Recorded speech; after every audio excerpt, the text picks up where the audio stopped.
Morning ഡ്യൂവിലേക്ക് ഏവർക്കും സ്വാഗതം. ഒരു പ്രാവശ്യം കൂടെ നമുക്കൊരുമിച്ച് ദൈവവചനം ധ്യാനിപ്പാനും ദൈവത്തെ മഹത്വപ്പെടുത്തുവാനും ദൈവം ഒരുക്കിയ ഈ നല്ല സന്ദർഭത്തിനായി ഞാൻ ദൈവത്തിന് സ്തോത്രം ചെയ്യുന്നു. കഴിഞ്ഞ ദിവസം നമ്മൾ ചിന്തിച്ചല്ലോ, ഹനാനിയും സഹോദരന്മാരും ശൂഷൻ രാജധാനിയിൽ നെഹമ്യാവിനെ കാണാൻ കടന്നു വന്നപ്പോൾ നെഹമ്യാവ് അവരോട് ചോദിച്ച രണ്ട് കാര്യങ്ങൾ, പ്രവാസത്തിൽ നിന്നും തെറ്റിയൊഴിഞ്ഞുപോയ യഹൂദന്മാരെക്കുറിച്ചും യെരുശലേമിനെക്കുറിച്ചും ചോദിച്ചു.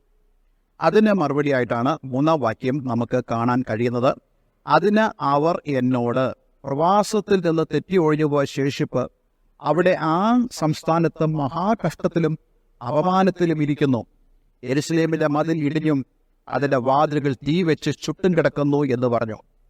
4-ാം വാക്യം, ഈ വർത്തമാനം കേട്ടപ്പോൾ ഞാൻ ഇരുന്ന് കരഞ്ഞു, കുറെ നാൾ ദുഃഖിച്ചും ഉപവസിച്ചും കൊണ്ട് സ്വർഗത്തിന്റെ ദൈവത്തോട് ഞാൻ പ്രാർത്ഥിച്ച് പറഞ്ഞത് എന്നതാൽ. ഹനാനിയും കൂട്ടരും അവർ പറഞ്ഞതായ ആ മറുപടി നെഹമ്യാവിനെ വളരെ ഷോക്ക് ചെയ്യുന്ന ഒന്നായിരുന്നു. അവർ പറഞ്ഞു, ഈ പ്രവാസത്തിൽ നിന്ന് തെറ്റിയൊഴിഞ്ഞു പോയ ആളുകൾ ആ സംസ്ഥാനത്ത് മഹാകഷ്ടത്തിലും അപമാനത്തിലും ഇരിക്കുന്നു. മഹാകഷ്ടമെന്ന് പറയുമ്പോൾ അവരുടെ ജീവിതം വളരെ ദുസ്സഹമായി തീർന്നു. അവരുടെ പട്ടണത്തിന്റെ മകുടമെന്ന് വിളിക്കാവുന്നതായ യെരുശലേമിന്റെ മതിലുകൾ ഇടിഞ്ഞു കിടക്കുന്നു.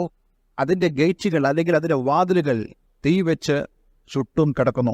ഇന്ന് നമുക്ക് അത്രത്തോളം അതിനെക്കുറിച്ച് അറിയില്ലെങ്കിലും പുരാതന കാലത്ത് ഒരു പട്ടണത്തിന്റെ സെക്യൂരിറ്റി, അതിന്റെ ഉറപ്പ് എന്ന് പറയുന്നത് അതിന്റെ മതിലുകളായിരുന്നു. മതിലുകൾ ഇടിഞ്ഞു പോയാൽ അവർ ഒരിക്കലും സെക്യൂറല്ല. പലപ്പോഴും ഒരു ഇൻസെക്യൂരിറ്റി അവർക്ക് ഫീൽ ചെയ്യുന്നു. നോക്കിക്കേ, നമ്മുടെ ജീവിതം അപ്രകാരം ഒരു അനുഭവത്തിലാണെങ്കിലോ, സുരക്ഷിതത്വ ബോധം ഇല്ലാത്തതായ ഒരവസ്ഥ, സാമ്പത്തികമായിട്ടുള്ള ഞെരുക്കം അനുഭവിക്കുന്നതായ അവസ്ഥ, ഭക്ഷണം ഇല്ലാത്തതായ അവസ്ഥ, അപമാനം അനുഭവിക്കുന്നതായ ഒരവസ്ഥ, ഈ അവസ്ഥ നെഹമ്യാവിന്റെ ഹൃദയത്തെ വളരെ സ്പർശിപ്പാനിടയായിത്തീർന്നു. ഞാൻ കഴിഞ്ഞ ദിവസം പറഞ്ഞല്ലോ, നെഹമ്യാവ് സേഫാണ്. നെഹമ്യാവിന് ആ രാജകൊട്ടാരത്തിൽ വേണ്ടതെല്ലാം ഉണ്ട്. ഭക്ഷിപ്പാൻ ആഹാരമുണ്ട്, നല്ല പദവിയുണ്ട്, മാന്യതയുണ്ട്, ഇതെല്ലാം ഉണ്ട്. പക്ഷെ തന്നിൽ തന്നെ സംതൃപ്തിപ്പെടാതെ തൻ്റെ ചിന്തകൾ മുഴുവനും പ്രവാസത്തിൽ നിന്ന് തെറ്റിയൊഴിഞ്ഞു പോയ യഹൂദന്മാരെക്കുറിച്ചും അതുപോലെ യെരുശലേമിനെ കുറിച്ചുമായിരുന്നു. അതുകൊണ്ട് തന്നെ ഈ കാര്യങ്ങളുടെ ഡീറ്റെയിൽസ് ആയിട്ടുള്ള കാര്യങ്ങൾ നെഹമ്യാവ് കേട്ടപ്പോൾ താൻ ദുഃഖിച്ചു. 4-ാം വാക്യത്തിൽ നമ്മൾ വായിച്ചു, ഈ വർത്തമാനം കേട്ടപ്പോൾ ഞാൻ ഇരുന്നു കരഞ്ഞു. നമ്മൾ ചോദിക്കും, നെഹമ്യാവേ, നിനക്ക് ഭ്രാന്തുണ്ടോ? നിന്റെ കാര്യം സേഫല്ലേ? പക്ഷേ തൻ്റെ കാര്യമല്ല താൻ നോക്കുന്നത്. നമുക്ക് ലേഖനത്തിൽ അപ്പോസ്തലനായ പൗലോസ് പറയുന്നുണ്ട്, ചിലർ തങ്ങളുടെ കാര്യം മാത്രം നോക്കുന്നു. ജീവിതത്തിൽ ഏറ്റവും പ്രധാനപ്പെട്ട കാര്യം എന്ന് പറയുന്നത് മറ്റുള്ളവരുടെ ക്ഷേമമായിരിക്കണം. മറ്റുള്ളവർ എങ്ങനെ പോകുന്നു എന്ന് നമ്മൾ ചിന്തിക്കേണ്ടത് ആവശ്യമാണ്. കർത്താവ് യേശുക്രിസ്തു തന്നെ പറഞ്ഞില്ലേ, നിന്നെ പോലെ തന്നെ നിന്റെ അയൽക്കാരനെയും നീ സ്നേഹിക്കാം. അപ്പോൾ ഇതാണ് ഇവിടുത്തെ പ്രധാനപ്പെട്ട കാര്യം. ദൈവം പ്രസാദിക്കുന്നത് അങ്ങനെയുള്ള കാര്യങ്ങളിലാണ്. നാം നമ്മിൽ തന്നെ നോക്കുന്നവരാണെങ്കിൽ ദൈവത്തിന് നമ്മളിൽ പ്രസാദമുണ്ടാവുകയില്ല. ദൈവത്തിന് പ്രസാദമുണ്ടാകുന്നത് നാം മറ്റുള്ളവരെയും കൂടെ പരിഗണിക്കപ്പെടാം. നെഹമ്യാവിന് അപ്രകാരം ഒരു ചിന്ത ഉണ്ടായിരുന്നു എന്ന് നമുക്ക് മനസ്സിലാക്കാൻ കഴിയുന്നുണ്ട്. അതുകൊണ്ട് എന്നെ കേൾക്കുന്ന പ്രിയമുള്ളവരെ, നമ്മുടെ ജീവിതത്തിലും ദൈവത്തിൻ്റെ പ്രസാദം നമുക്ക് ലഭിക്കുവാൻ തക്കതായി നാം മറ്റുള്ളവരുടെ ഗുണം കൂടെ അന്വേഷിക്കേണ്ടത് ആവശ്യമാണ്. അവരുടെ കഷ്ടതയും അവരുടെ വേദനയും അവരുടെ പ്രയാസവും നമ്മൾ മനസ്സിലാക്കണം. എങ്കിൽ മാത്രമേ ദൈവത്തിന് നമ്മളോട് പ്രസാദമുണ്ടാവുകയുള്ളൂ.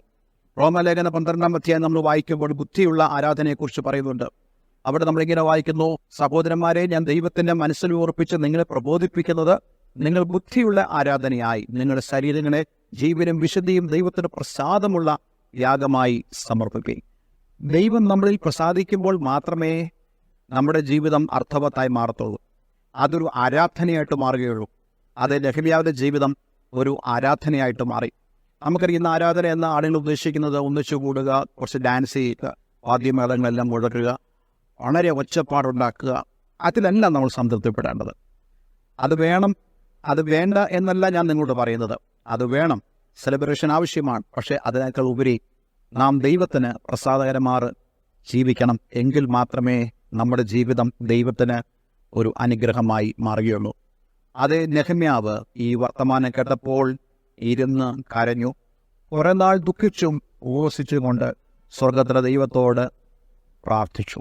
കുറേ ദിവസങ്ങൾ ഇവർ പോയിട്ട് പോലും നെഹമ്യാവിൻ്റെ ദുഃഖം മാറുന്നില്ല, നെഹമ്യാവിൻ്റെ കരച്ചിൽ മാറുന്നില്ല. ഒരുപക്ഷെ നമ്മൾ ഒരു ദിവസം കരയുമായിരിക്കാം, പക്ഷെ നെഹമ്യാവ് അങ്ങനെയല്ല. ഓരോ ദിവസവും ദൈവത്തിന് മുമ്പാകെ കരഞ്ഞു, ദൈവമേ, എൻ്റെ സംസ്ഥാനത്തെ, എൻ്റെ രാജ്യത്തെ, എൻ്റെ ജനങ്ങൾക്ക് വേണ്ടി ഒക്കെ ഞാൻ പ്രാർത്ഥിക്കുന്നു. ആ ജനങ്ങളെ നീ സഹായിക്കണമേ, ദേശത്തെ നീ പണിതെടുക്കണമേ, ഒരു റെസ്റ്റോറേഷനിലേക്ക്, ഒരു മടങ്ങി വരവിലേക്ക് ഞങ്ങളെ കൊണ്ടുവരണമെന്ന് നെഹമ്യാവ് പ്രാർത്ഥിച്ചു. ഇന്ന് ഞാൻ നിങ്ങളോട് പറയട്ടെ, ജീവിതത്തിൽ എപ്പോഴും നമ്മൾ ആഗ്രഹിക്കേണ്ടത് റീസ്റ്റോറേഷൻ ആയിരിക്കണം. നശിച്ചു പോയത്, ഇല്ലാതെ പോയത് എന്നേക്കുമായി പോകട്ടെ എന്നുള്ള ചിന്തയല്ല, മറിച്ച് അതിനെ റിസ്റ്റോർ ചെയ്യാനുള്ള ഒരു ഒരുക്കം, ഒരാഗ്രഹം നമ്മുടെ ഉള്ളിലുണ്ടെങ്കിൽ ദൈവം നിങ്ങളുടെ കൂടെ ഇരിക്കും. ദൈവം നിങ്ങളിലൂടെ ആ റെസ്റ്റോറേഷൻ ചെയ്യുവാൻ തക്കവണ്ണം ഇടയായിത്തീരും. അത് ഇന്ന് നമുക്ക് നമ്മെ തന്നെ ദൈവങ്ങളിലേക്ക് സമർപ്പിക്കാം. ഒരു വാക്ക് പ്രാർത്ഥിക്കാം.